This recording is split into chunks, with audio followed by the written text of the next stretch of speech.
வாழ்க்கையில ஒரு மனுஷனுக்கு கஷ்டகாலம் வரும்போது, தனக்கு உதவி செய்ய யாராவது வருவாங்களா அப்படின்னு ஏங்குவது இயல்பான விஷயம்.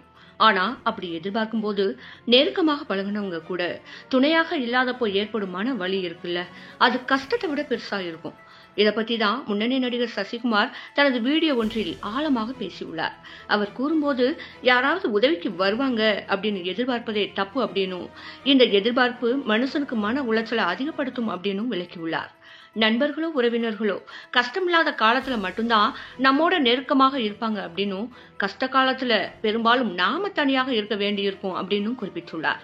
மேலும் நம்முடன் எப்போதும் பழகுனவங்க, நம்முடன் நெருக்கமாக இருந்தவங்க கஷ்ட காலத்துல நம்மளை விட்டு விலகி போறது பலருக்கும் புரியாத வலியை தரும்.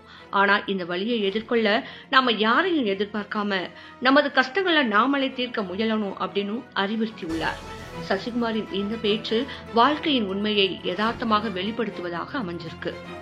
நான் கஷ்டப்படும்போது யாரும் வரல. நான் அதை எதிர்பார்க்கல. ஏன் அப்படின்னா எல்லாத்தையும் இழந்துட்டேன். பணம் கடன் ஆயிருச்சு, வீடா இருக்கிற அசோக் இழந்துட்டேன், எல்லாமே இழந்து யாருமே இல்ல. ஒரு நாள் மாதிரி சுத்தி எவ்வளவு பேர் இருந்தாங்க, ஒருத்தன் இல்லை அப்படின்ற ஒரு விஷயம். நண்பர்கள் இல்ல, அவ்வளவு நண்பர்கள் இருந்தாங்க. அவங்க எல்லாம் இருப்பாங்க கடைசி வரைக்கும் நினைச்ச நண்பர்கள் இல்ல. நம்ம விழுந்தா நம்ம தான் ஊண்டி எந்திரிக்கணும். இன்னொருத்தர் தூக்கி ஒண்ணு நம்ம எதிர்பார்க்கவே கூடாது. வருவாங்கன்னு நினைக்கிறதே தவறான ஒரு விஷயம் தான். நம்ம தான் எந்திரிச்சு வரும்போது நானா தான் எந்திரிச்சேன் அப்படின்ற ஒரு கான்பிடன்ஸ் உங்களுக்கு கொடுக்கணும்.